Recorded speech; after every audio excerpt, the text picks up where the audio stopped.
about TCU coming off a great season? They're on center stage hosting Deion and Colorado, and they're a 20.5-point favorite.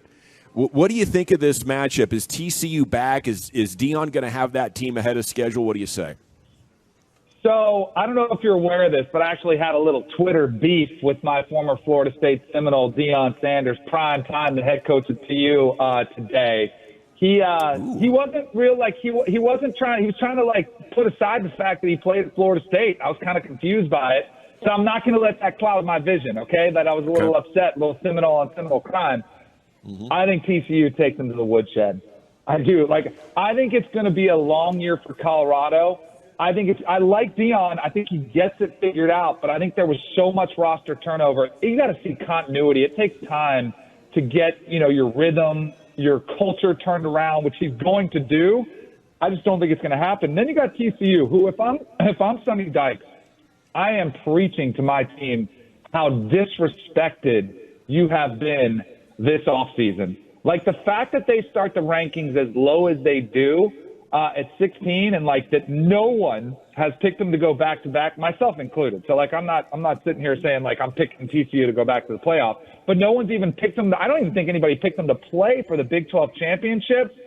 I think you hammer that into your players, and I think this team has a lot more confidence. They did, even more so than last year, even though they did lose so many pieces. Including their offensive coordinator, including their quarterback. But I think you also have to look in the fact, I'm sure you guys have discussed this, Chandler Morris has got a lot of experience. He did win the job from Max Duggan last year.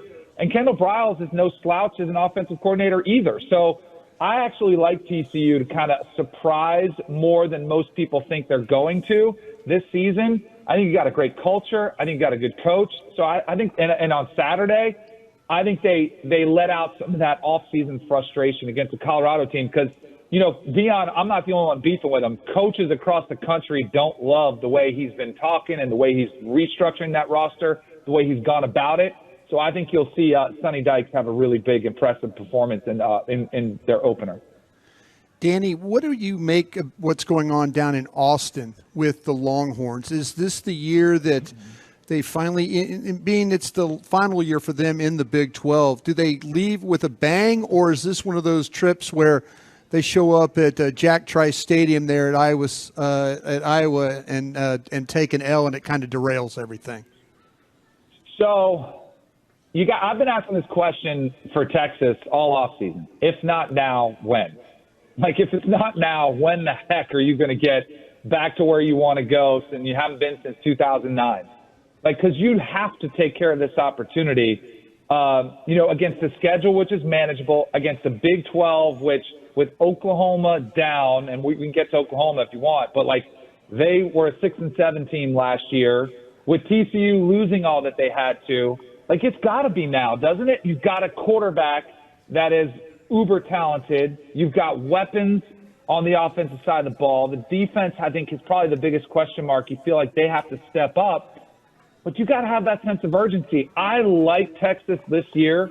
I do think I love that Sark, after the spring game, came out and just said, Quinn Ewers is our guy. Because I think it could have been an off-season of distraction. Ooh, does that mean Arch Manning's going to play? Does that mean Miles Murphy is going to push him? No. He said, unquestionably, this is our starter. This is our guy. And I love that he did. And I think it also shows me that Quinn Ewers has grown up a lot. I think some adversity can do that. A little bit of humble pie for Quinn Ewers could be a good thing. And I think the schedule does set up nice. So I do have Texas winning the Big 12, but I promise you, I will never fall for the cheese again if they don't do it this year. Because we've seen this story before. Like, they'll be the laughingstock of college football if they have all this hype, preseason favorites win the Big 12, and they fall short. They're going to get mocked again, and I would say they deserve to be if they do fall well short of their goal.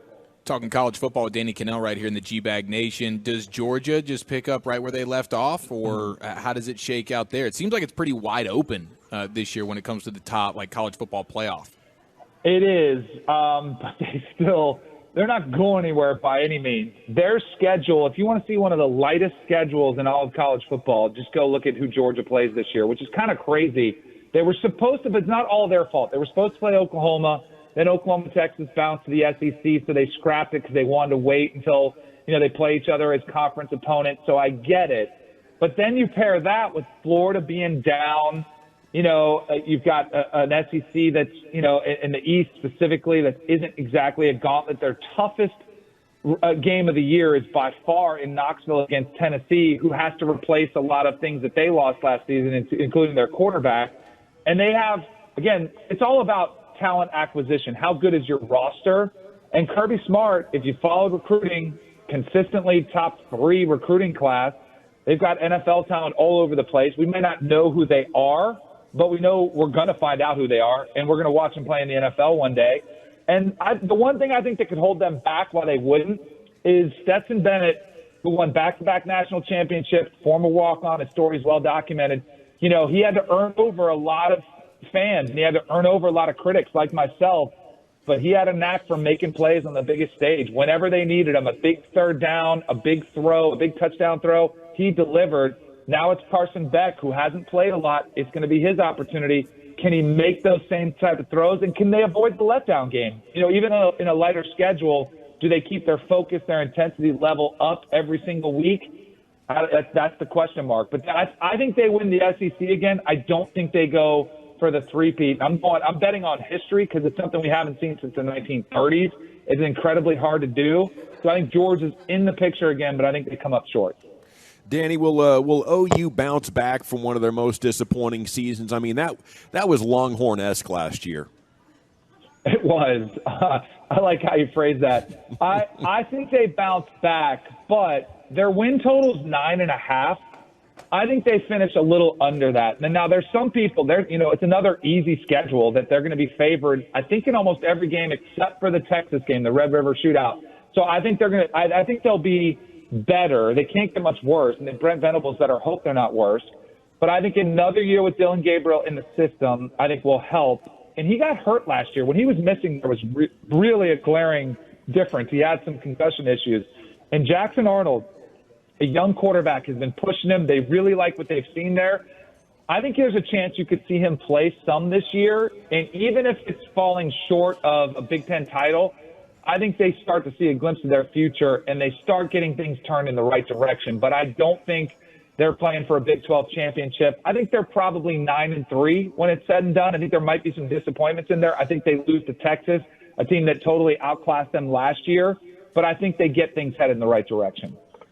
Danny, what do you make of what we're going to see at Texas A&M this season? Are they going to figure things out with primary play caller Jimbo Fisher going to step back, Bobby Petrino? How do you see that dynamic playing out for the Aggies? So every, off season you're coming in and so many people pick chalk, myself included. Like you just pick the favorites. But I like to make an outside the box, like a riskier pick that will make me either look like a genius or a fool. This is my pick. I think Texas A&M wins the SEC West. I think it works with Bobby Petrino calling the plays. I think he's had a ton of success over the history of his career with quarterbacks getting the most out of them. I think he's got a really talented one in Connor Wegman. And when you talk about teams that can compete, there's some teams that they can have good years, but they just don't have the talent. Texas A&M has the talent on the roster. I mean, Jimbo's been recruiting like crazy. They always do a great job. They have a really talented defensive front that I think will help them shut down the likes of Alabama and LSU and some of those teams they're going to have to face in the West.